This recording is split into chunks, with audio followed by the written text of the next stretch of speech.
السلام عليكم ورحمة الله وبركاته. الحمد لله رب العالمين، والصلاة والسلام على سيدنا ونبينا وحبيبنا محمد وعلى آله وأصحابه أجمعين. رب اشرح لي صدري ويسر لي أمري واحلل عقدة من لساني يفقه قولي. اللهم افتح علينا فتوح العارفين وارزقنا فهم النبيين وإلهام الملائكة المقربين. يا حي يا قيوم يا رب موسى وهارون ونوح وإبراهيم ومحمد صلى الله عليه وسلم. أكرمنا بجودة الحفظ والفهم وارزقنا الحكمة وثبات الذهن والعقل والحلم والعلم والنجاح في الدنيا والآخرة بحق سيدنا محمد صلى الله عليه وسلم يا رب العالمين. أما بعد، Alhamdulillah, syukur kita kehadrat Allah Subhanahu wa taala kerana dapat kita sama-sama pada pagi ini meneruskan lagi pengajian kita Al-Hikamul Ata'iyah. Itu kitab hikam yang telah disusun oleh Syekh Ibn Athaillah As-Sakandari rahimahullahu ta'ala. Kita sambung muka surat 76. Qala al-musannif rahimahullahu ta'ala wa nafa'ana Allahu bi'ulumihi fid darain amin. Rubbama kunta musian fa araka al-ihsanu minka fa araka al-ihsan bukan insan, fa araka al-ihsana minka suhbatuka man huwa aswa'u halan minka. Rubbama, kemungkinan ataupun boleh maksud rubba ini ada kala memberi maksud litaksir, ada kala boleh memberi maksud litaqlil. Kalau rubba memberi maksud litaqlil, kadang-kadang jarang sekali. Kalau rubba ini memberi maksud litaksir, kebanyakan. Ada ulama menyatakan rubba di sinilah rubba huna litakthir, mana banyak.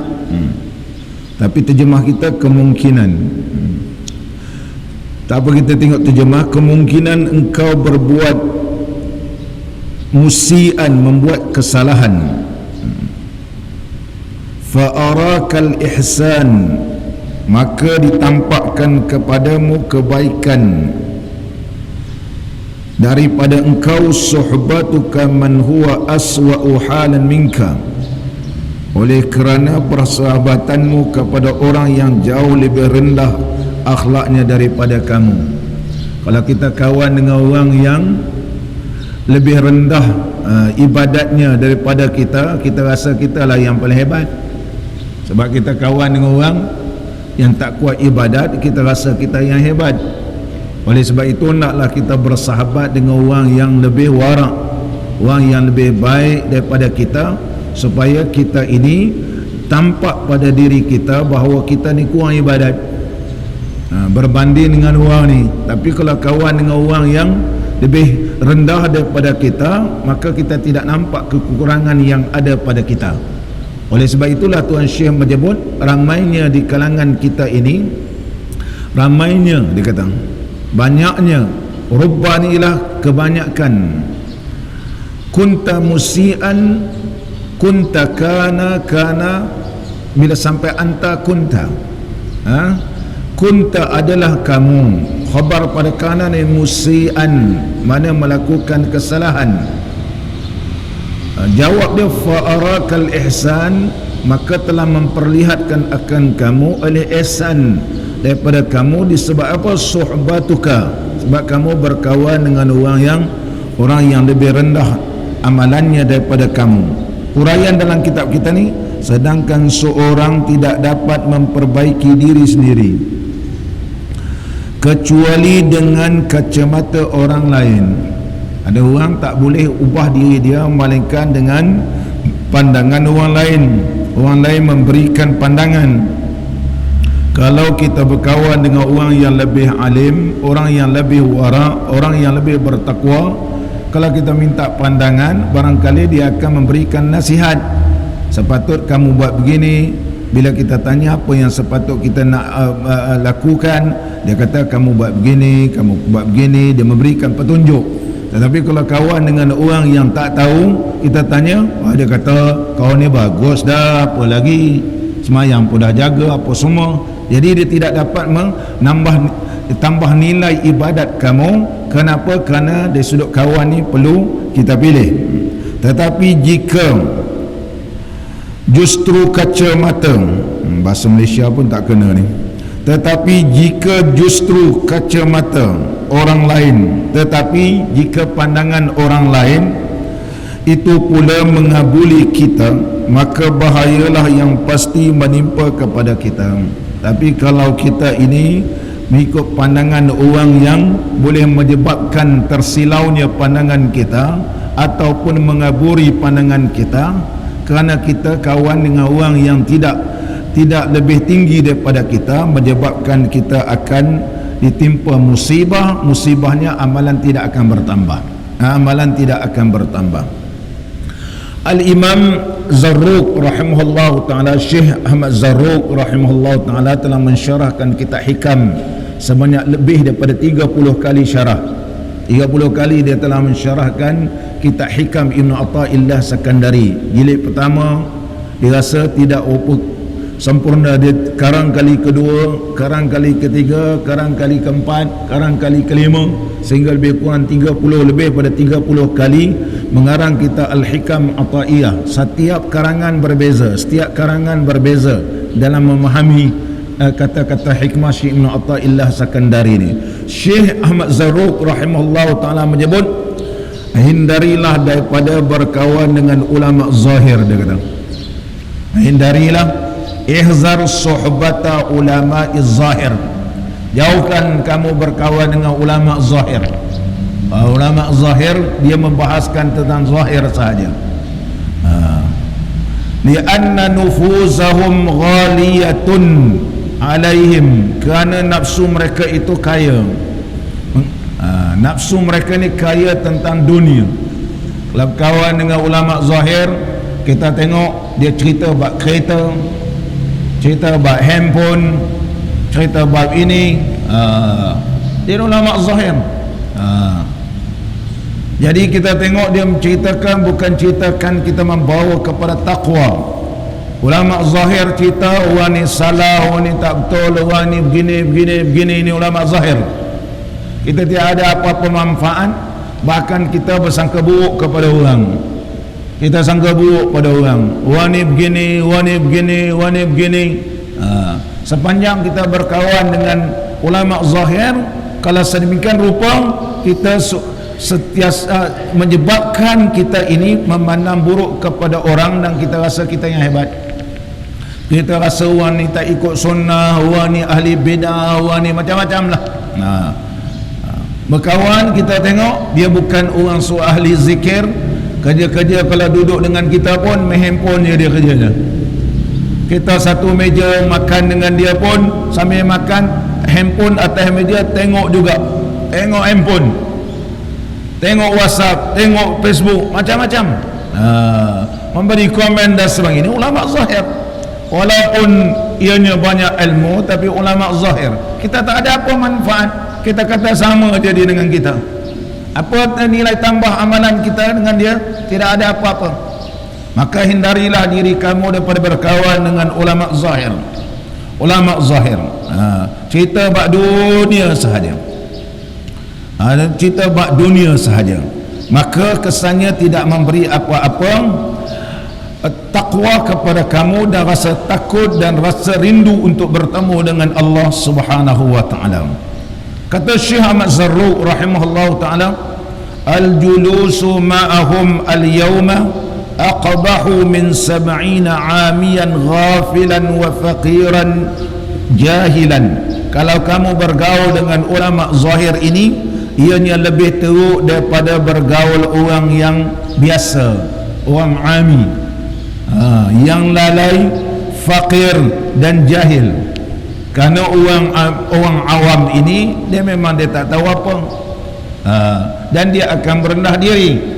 Tapi kalau kawan dengan orang yang rasa pandai ini, dia akan berbangga, dia akan mempertahankan hujah dia akan mempertahankan apa cara pun dia kata dia betul. Maka tidak melahirkan seorang yang tawaduk, seorang yang rendah diri, seorang yang rendah diri. Bahaya kamu kawan, lebih baik kamu kawan dengan orang awam, kata Syekh Zarruq rahimahullah ta'ala. Wa yarawna anna man khalafahum fi hadha az-zahir khati'un aw dallun. Kesannya bila kamu kawan dengan ulama zahir ni, siapa-siapa yang menyanggah pandangan dia kata orang ni tak betul, orang ni sesat. Orang ni tak betul, orang ni sesat. Kerja dia tak betul, sesat. Kerjanya tak betul, sesat. Ni ulama zahir. Ulama zahir. Muslimin dan muslimat yang dirahmati oleh Allah Ta'ala. Syekh Majbun Al-Imam Abu Hasan As-Sazuli rahimahullahu ta'ala ada menyebut, wala tajlis illa haisu ta'manu ghaliban min ma'siyatillah. Jangan kamu duduk dengan siapa-siapa melainkan kau aman daripada melakukan maksiat. Kalau kita duduk dengan seseorang menambahkan dosa kita, tak payahlah duduk. Tapi kalau kita duduk menambahkan pahala dan mendapat rahmat Allah, duduk sama orang ni. Ini Syekh Abu Hasan As-Sazuli rahimahullah ta'ala, guru kepada guru Syekh Ibn Atta'illah Sakandari. Imam Abu Hasan As-Sazuli, anak murid beliau ialah Abu Abbas Al-Mursi. Abu Abbas Al-Mursi. Tapi Imam Abu Hasan As-Sazuli rahimahullah ta'ala seorang yang smart orangnya. Pakaian dia bukan compan camping, seorang yang berpakaian smart gitu. Nak menunjukkan ahli sufi ni bukan orang selekeh. Orang ahli sufi lah ahli sufi yang kemas dan bersih. Oleh sebab itu Imam Abu Hasan As-Sazuli rahimahullah ta'ala pakaiannya kemas, pakaian yang kemas, terurus, janggutnya terurus cantik ya. Bila orang pandang pun terpandang mukanya rasa rindu kepada Nabi SAW. Terpandang muka orang alim ni menyebabkan rasa rindunya kepada Nabi SAW. Kerana Imam Abu Hasan As-Sazuli adalah merupakan keturunan baginda Rasulullah SAW, Ahlul Bait. Kita baca kitab Hikam, susunan susur jalur pengajian Ibn Atta'illah Sakandari, mengaji dengan Abu Abbas Al-Mursi. Sayyidi Abu Abbas Al-Mursi anak murid kepada Imam Abu Hasan As-Sazuli rahimahullah ta'ala. Maka limpahan ilmu ini daripada Ahlul Bait. Maka oleh sebab itu keberkatannya, kita melihat keberkatan Hikam ini, buktinya ianya diberkati oleh Allah. Sampai sekarang kita Hikam ni dibaca di sepelusuk dunia, dibaca. Tak kira di mana pun, kalau di Malaysia ni mana-mana pun ada orang mengajar. Semenjak daripada kita kecil dulu pun ada orang mengajar kita Hikam. Dulu di Melaka ni, mula-mula saya sampai sini, Ustaz Ghaus mengajar kita Hikam di Masjid Duyung. Itu kitab Tok Pulau Manis, kita tu tak disambung. Ustaz Ghaus Allah yarhamuh rahmatan wasi'ah, yang begitu alim dalam ilmu tasawuf dan istilah-istilah ilmu tasawuf ni beliau begitu mahir. Dan beliau juga ahlul hadis, mengaji di India sambung ke Mesir, Allah yarhamuh. Ini kitab Hikam dibaca dan dipelajari dan diamalkan kerana limpahan ilmu daripada keturunan Nabi SAW. Oleh sebab itu dia berkat.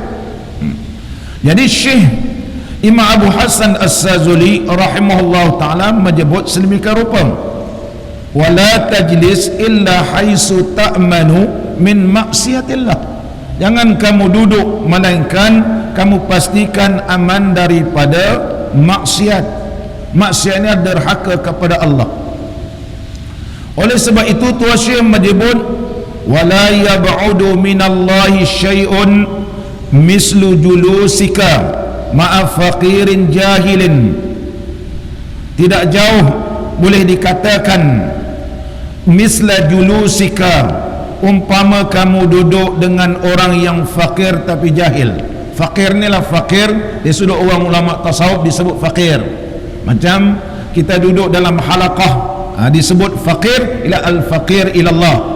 Mereka yang fakir kepada Allah bukan fakir di sudut harta benda, tapi fakir di sudut ilmu, fakir di sudut amalan. Fakir tapi jahil.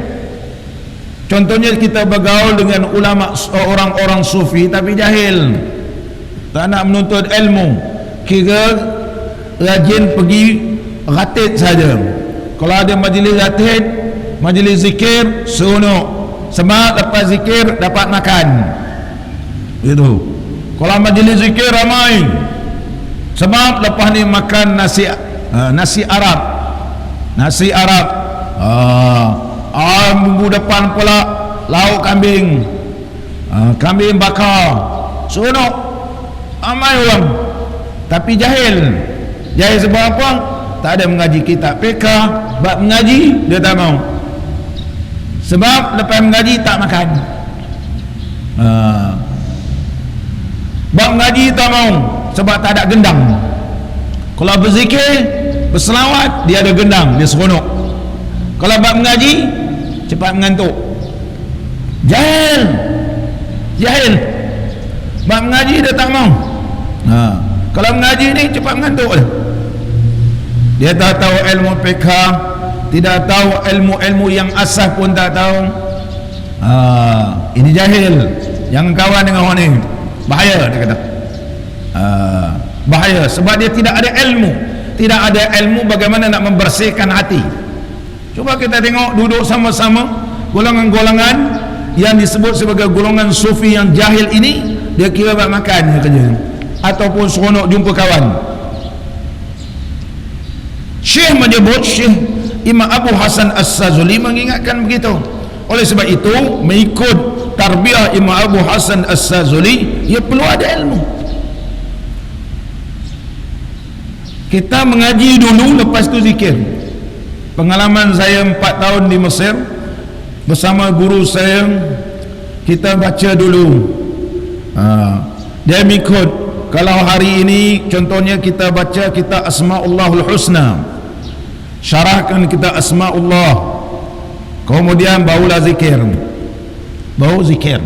Kalau Profesor Dr. Judah Mahdi Tarikat Naqsyabandiyah, dia akan baca kitab Risalah Qusyairiyah terlebih dahulu, kemudian baru zikir, baru zikir. Kalau Syekh pula, Syekh Mustafa bermikut tarikat As-Sazuliyah, dia akan baca karangan kitab ayah beliau Syekh Khalil Khatib, baca karangan, kemudian barulah berzikir. Tapi di Malaysia dia zikir dulu, lepas itu makan, lepas itu makan.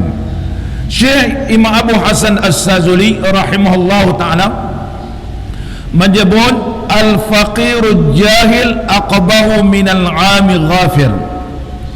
Duduk dengan orang ulama, orang-orang sufi yang jahil, terlebih teruk berkawan dengan orang awam yang lalai, bi alfi dha'fin, dengan 1000 ganda.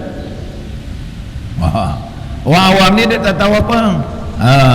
Bila kita cakap, dia akan ambil manfaat.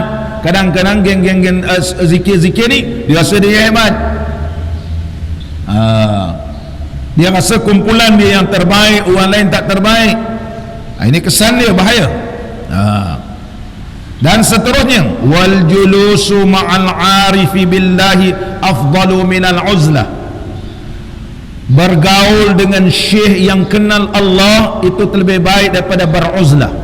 Walaupun kita tahu beruzlah itu baik, sebagaimana yang saya baca kitab Sirus Salikin di Masjid Tengkerang, al-uzlah itu baik, tetapi kita nak beruzlah ataupun berdamping dengan ulama al-arifu billah, orang yang kenal billah biwujudillah, kenal dengan adanya Allah. Al-arifu billah, al-arifu bima'rifatillah, iaitu orang yang alim, yang kenal mengenal Allah, yang arif dengan mengenal Allah. Dia arif bagaimana nak mengenal Allah, bagaimana nak menuju kepada Allah, bagaimana cara untuk mendapat redha Allah, bagaimana untuk mendapatkan keampunan Allah, bagaimana mendapatkan rahmat dan curahan rahmat Allah ni macam mana. Maka orang ni namakan al-arifu billah. Al-arifu billah, macam mana nak dapatkan redha Allah. Sebagaimana dalam kitab Hikam kita seterusnya akan menyebut ini cara-cara nak mendapatkan redha Allah, sebentar lagi kita baca. Kemudian Syekh menyebut wal uzlatu afdalu minal julusi ma'al awamil ghafilin. Beruzlah itu terlebih afdal daripada duduk bersama orang-orang awam yang lalai. Jadi uzlah ni masa mana yang terbaik? Iaitu kita mengasingkan diri, sebagaimana dalam kitab kita ini juga dulu pernah diuraikan uzlah, lebih kurang 12 kelebihan beruzlah. Sebagaimana ditunjukkan oleh Nabi SAW, Nabi beruzlah di Gua Hira. Nabi SAW beruzlah, iaitu pada bulan Ramadan mengajarkan kita beruzlah selama sebulan kita beriktikaf. Ini dia uzlah, mengasingkan diri daripada kesibukan dunia, hanya mencari rahmat Allah. Mereka beriktikaf pada bulan Ramadan, itu uzlah. Maka uzlah ini berterusan sehinggalah seterusnya, dilatih selama sebulan supaya ia jadi sebati. Selepas itu dia memperuntukkan masa, ada waktu untuk beruzlah. Sama ada di rumah dia beruzlah selama 2 jam, beruzlah selama 3 jam, ataupun seumpamanya. Ini uzlah. Muslimin dan muslimat yang dirahmati oleh Allah, Nabi Allah Musa alaihissalam bermunajat di Tur Sina, itu juga dikira sebagai uzlah, iaitu beruzlah sehingga mendapatkan rahmat Allah. Begitu. Muslimin dan muslimat yang dirahmati oleh Allah, sahabat Nabi SAW yang bernama Abu Zar Al-Ghifari radhiyallahu anhu, beliau berkata, aku kalau bertemu dengan ulama-ulama yang ulama-ulama zahir ini, dia kata ulama-ulama zahir, bagaimana kata kata sahabat Nabi SAW Abu Zar Al-Ghifari yang diriwayatkan oleh Al-Imam Al-Bukhari dalam sahihnya, wallahi la as'aluhum dunya wala astaftihim an dinin. Kalau orang yang bergelumang dengan dunia, maka aku tidak akan tanya kepadanya tentang dunia, dan aku tidak akan minta fatwa tentang urusan agama. Kalau mereka ini golongan-golongan zahir, kita tak payah tanya pasal dunia. Pasal dunia kadang-kadang dia lagi hebat. Kita tanya pasal kereta, dia lagi tahu pasal kereta. Kita tanya pasal tayar, dia lagi tahu buat tayar macam mana. Semua dia tahu. Bab dunia ini dia semua tahu. Dan aku tidak akan bertanya dan minta fatwa berkaitan agama sekiranya ia ahlu zahir, kerana ianya tidak memberi apa-apa manfaat kepada daku. Kata sahabat Nabi SAW Sayyidina Abu Zar radhiyallahu anhu. Muslimin dan muslimat yang dirahmati oleh Allah, itu ulama sahabat. Di kalangan para sahabat sendiri pun begitu. Diingatkan oleh Al-Imam Al-Bukhari dalam meriwayatkan hadis ini, Itu hadis ke 1342 dalam Sahih Al-Imam Al-Bukhari. Ulama menyebut dalam kitab Syarh Hikam, fama balukal yauma, bagaimana keadaan kamu sekarang? Sedangkan zaman para sahabat pun begitu. Perlu berhati-hati. Bagaimana zaman kamu sekarang ni? Ishtaghalu bi jam'id dunya, ulama mengumpulkan dunia, wa tazyinil malabis, mencantikkan pakaian, wa takbiril amaim, pakai serban besar-besar, wa tahsinil ma'kal, makan, oh berjenis-jenis makan. Kalau makan, bukan makan semua pun. Kita tengok dragon food pun ada, kemudian buah anggur pun ada, buah apple pun ada, buah peach pun ada, nasi Arab lagi, macam-macam, dengan kuih macam-macam kuih, macam-macam kuih, macam-macam hidang. Ini kita kata syekh, tapi makan punya banyak kan? Ada semua itu. Sepatutnya kita mengajar makan sebagaimana makan Nabi SAW. Mestilah kita dalam keadaan sederhana,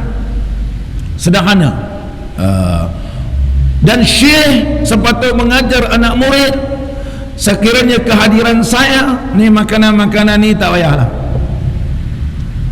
Kadang-kadang bukan makan semua pun, pergi tempah makan kuih koci, kuih kesui, macam-macam banyak. Adakah ianya adalah yang terbaik? Adakah itu yang diajar oleh Nabi sallallahu alaihi wasallam? Bukan itu. Maka kalau kita berkawan dengan ahlullah, dia akan memperingatkan orang yang menjemputnya. Lain kali kalau jemput anak, makan biasa aja, simpankan duit tersebut, manfaatkan kepada orang lain. Makanan sedap ni bagi jemaah-jemaah yang ada. Jemaah yang ada anak-anak murid yang di luar ni, makan nasi lemak ayam, nasi pun nasi bungkus.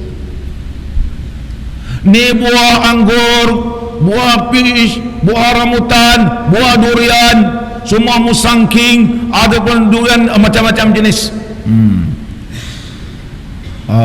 Betul, ihtiram, tetapi jangan sampai mubazir. Jangan sampai mubazir begitu. Kerana lebih baik diperuntukkan untuk membantu orang. Kalau orang contohnya sini bau belah durian, kota gelak-gelak seronok makan durian, anak-anak murid di luar tercium bau durian,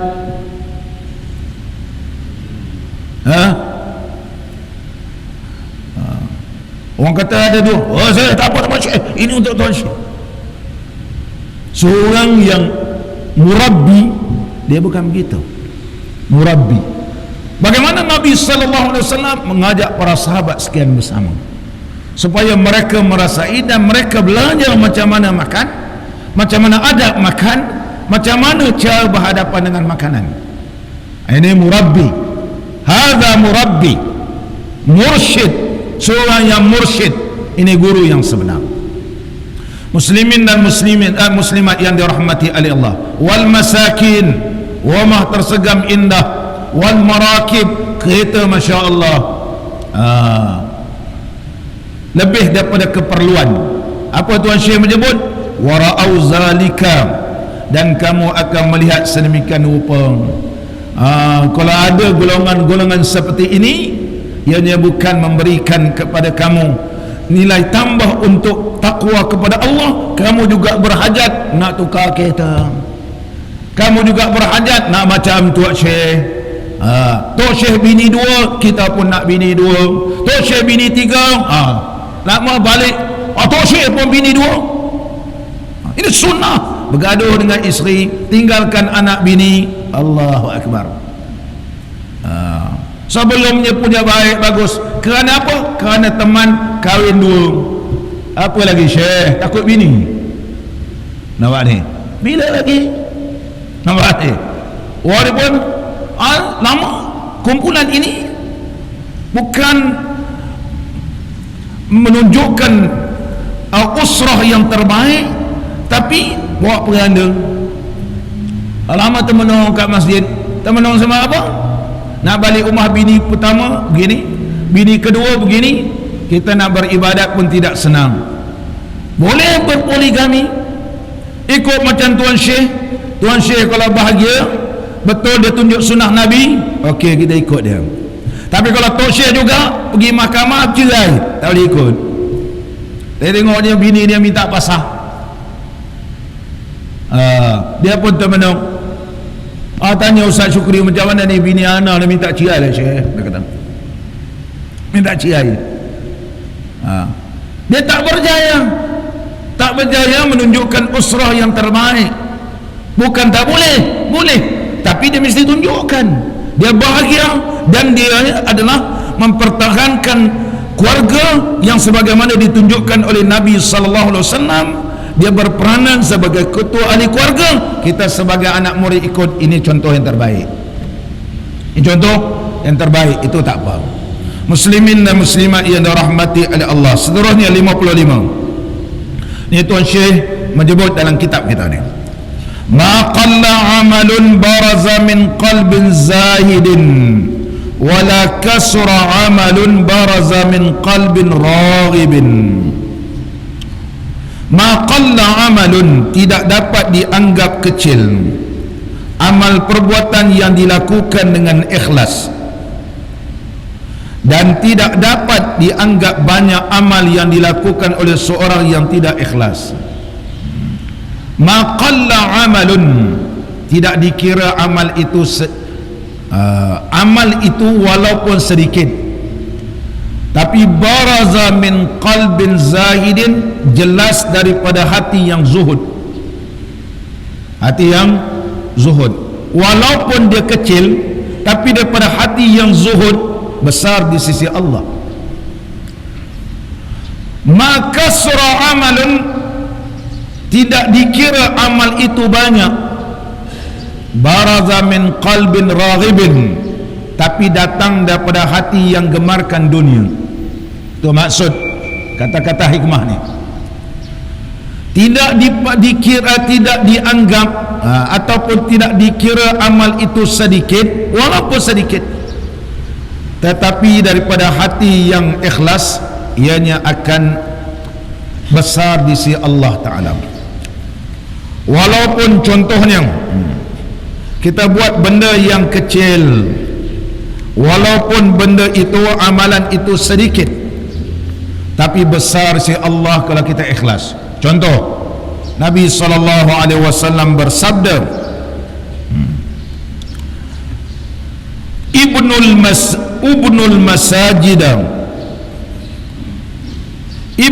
masajida bana yabni, Ibnul masajida, binalah masjid, wa akhrijul qumamata minha, dan buangkanlah sampah-sampah yang ada di dalam masjid. Mana kalau kita buang sampah yang ada dalam masjid, walaupun kecil, lebih besar si Allah. Apatah lagi kalau kita ni orang yang ada duit, duit elektrik, saya nak separuh, saya bayar separuh. Kalau bayar semua, orang lain pun nak sama-sama nak ambil manfaat. Duit air ni, masjid ni pakai kon tinggi, tinggi, orang selesa belajar, maka kita juga nak menyumbang, besar pahalanya. Ni kain pelikat, sejadah, telekung, tiap-tiap bulan saya tawarkan diri nak basuh dia ni. Jadi orang datang masjid Bukit Katil, ada telekung, wangi je telekung, telekungnya Allahu Akbar, wangi, bersih. Sebab apa? Ada orang bukan telekung, penuh tai lalat, kopiah. Kita tengok kopiah tepi ni semua tai lalat belaka, tai lalat, kopiah. Dulu ada orang letak cermin mata, hilang cermin mata terus, cermin mata pun habis. Kopiah, kain pelikat, tapi zaman sekarang ni orang tak berani pakai kain pelikat, dan sebagainya. Ini disebut oleh Nabi, walaupun kecil besar pahalanya. Nabi SAW bersabda, wa man bana lillahi masjidan, barang siapa membina satu masjid kerana Allah, banallahu lahu baitan fil jannah, nescaya Allah binakan satu rumah di dalam syurga, walaupun kamu memberi sumbangan masjid sebesar sangkar burung. Kecil tak? Ya kecil.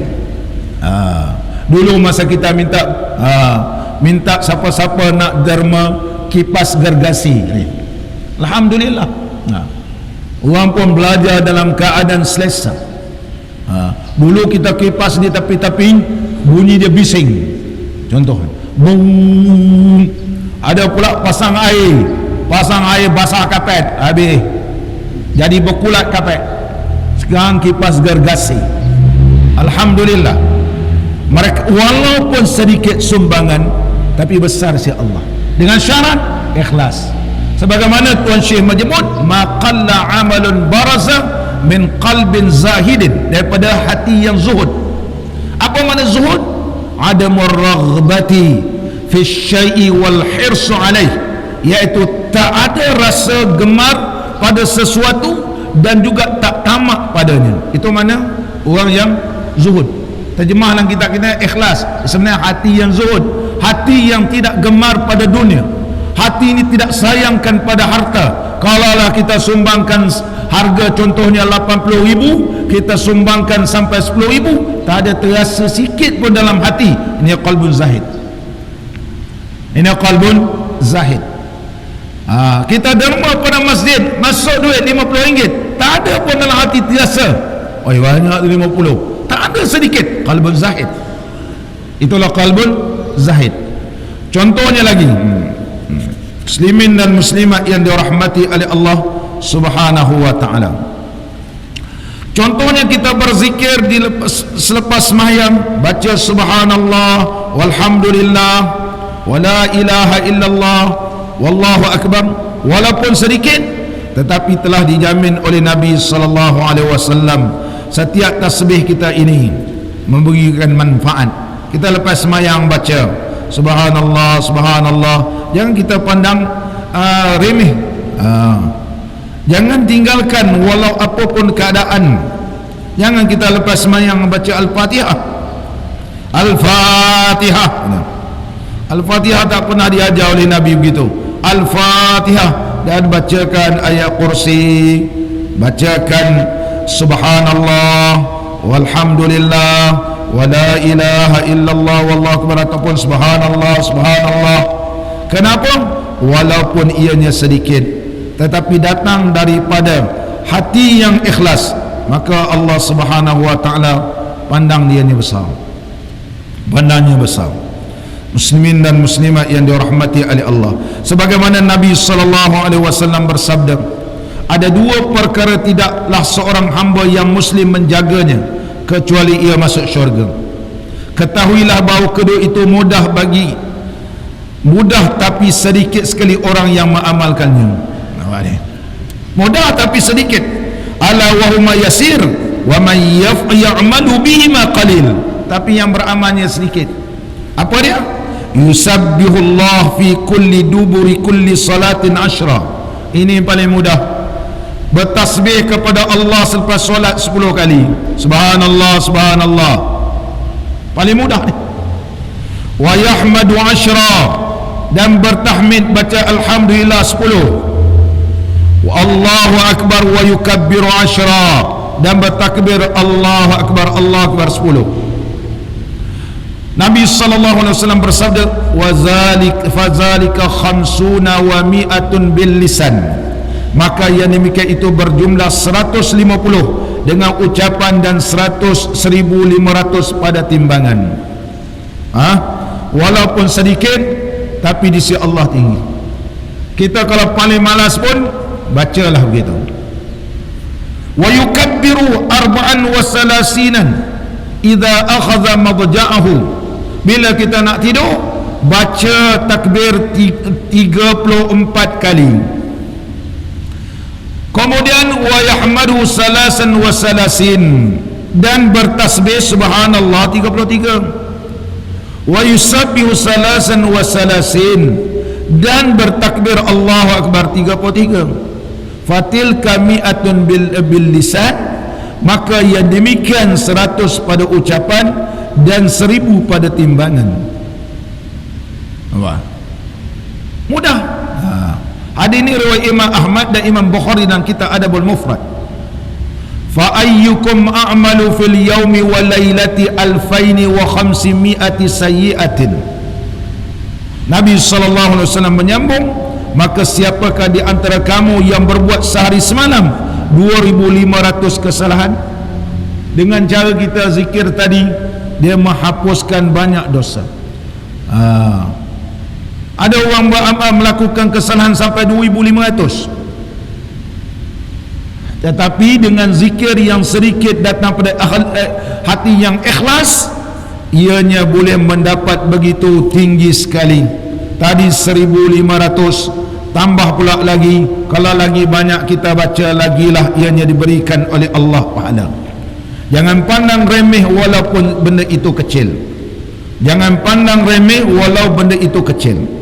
Dan Nabi SAW bersabda, barang siapa membaca subhanallah, man qala subhanallah wa bihamdih, subhanallah wa bihamdih, subhanallah wa bihamdih, fi yaumin mi'ata marratin, satu hari baca 100 kali, khuttat anhu khatayahu, nescaya dihapuskan dosanya, wa in kanat misla zabadil bahri, walaupun sebanyak buih di lautan. Subhanallah wa bihamdih, subhanallah wa bihamdih, subhanallah wa bihamdih, dengan hati yang ikhlas. Tak ada orang nampak pun kita subhanallah wa bihamdih, subhanallah wa bihamdih, walaupun kecil 100, tapi besar sisi Allah, ianya menghapuskan dosa sekalipun sebanyak buih di lautan. Laut seluruh dunia banyak, tak buih ni banyak, ni dosa kecil dihapuskan oleh Allah. Contohnya kita datang ke masjid ni, waktu hujan ke panas ke, kita datang ikhlas, walaupun datang semayang balik ataupun datang mengaji balik. Nabi SAW bersabda yang diriwayatkan daripada Abi Hurairah radhiyallahu an, man ghada ilal masjidi wa raha a'addallahu lahu nuzulahu minal jannati kullama ghada wa raha. Daripada Sayyidina Abu Hurairah radhiyallahu an bersabda ia, sesiapa yang pergi di waktu pagi dan petang ke masjid, nescaya Allah akan siapkan untuknya tempat tinggal di dalam syurga setiap dia pergi dan balik. Allahu Akbar. Saya dah huraikan di Masjid Bukit Panjang, nuzul namanya, iaitu tempat kita dalam syurga, tempat yang disediakan oleh Allah. Syurga ni berapa banyak syurga? 8 jenis syurga. Pangkali di tempat-tempat syurga ni kita boleh pergi mana-mana syurga, ataupun kawasan yang syurga begitu banyak, setiap tempat ini ada tempat kita. Bagaimana bentuk syurga itu Allah saja yang tahu, tapi diberikan berita gembira oleh Nabi SAW, ada satu tempat yang disediakan oleh Allah, tempat disediakan oleh Allah. Maka walaupun benda itu kecil, kita ikhlas, Allah Subhanahu wa taala akan berikan lebih besar. Oleh sebab itu Syekh menyebut, ma qalla amalun baraza min qalbin zahidin. Muslimin dan muslimat yang dirahmati oleh Allah. Kemudian Nabi SAW bersabda lagi yang diriwayatkan daripada Abi Hurairah radhiyallahu an, barang siapa membaca selepas sembahyang subuh dan juga selepas sembahyang asar, subhanallah wa bihamdik, subhanallahi wa bihamdihi, sebanyak 100 kali, lam ya'ti ahadun yaumal qiyamati,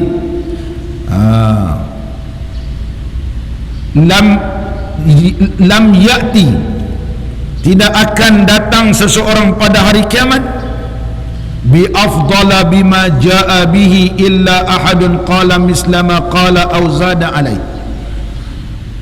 Barang siapa membaca selepas subuh dan juga selepas sembahyang asar subhanallah wa bihamdi, tak sempat asar bawa waktu maghrib, sebanyak 100 kali, tidaklah seorang datang pada hari kiamat yang terlebih afdal daripada apa yang didatangkan dengannya, kecuali seorang yang berkata seumpama apa dia baca atau melebihinya.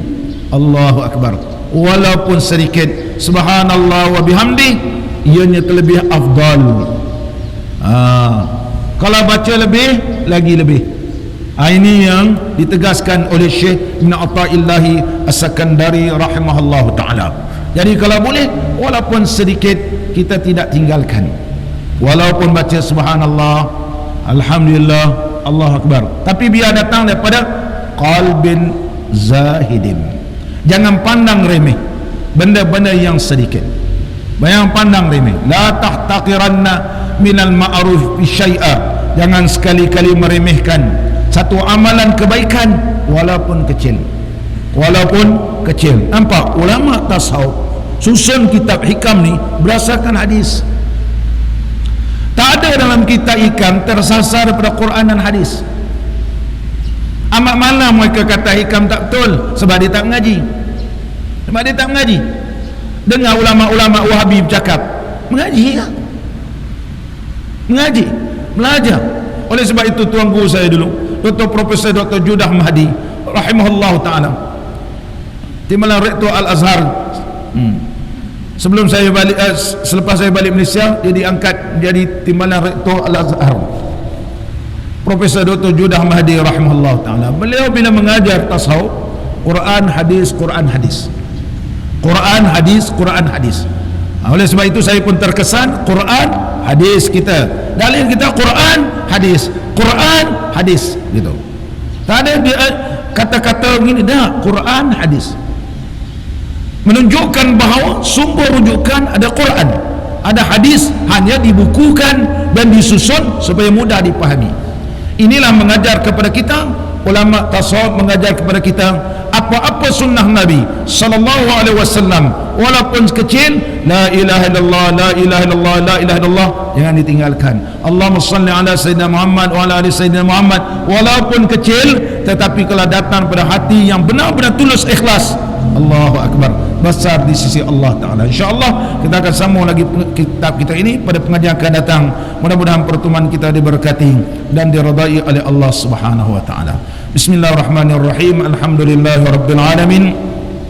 Wassalatu wassalamu ala sayyidina wa nabiyyina wa habibina Muhammadin wa ala alihi wa sahbihi ajma'in. Allahumma ja'al jam'ana hadha jam'an marhuma wa tafarruqana min ba'dihi tafarruqan ma'suma wa la taj'al fina wa la ma'ana wa la man yatba'una syaqiyyan wa la mahruman wa la matruda. Allahumma la ta'khuzna ala ghirrah wa ja'al akhira kalamina min ad-dunya 'inda intihai ajalina qawla la ilaha illallah Muhammadur Rasulullah. أحينا عليها يا حي وأمتنا عليها يا مميت وابعث عليها من قبورنا يا بعيث وانفعنا وارفعنا بها يوم لا ينفع مال ولا بنون إلا من أتى الله بقلب سليم. وصلى الله على سيدنا محمد وعلى آله وصحبه وبارك وسلم والحمد لله رب العالمين. إن شاء الله ما لم أدى كل يوم.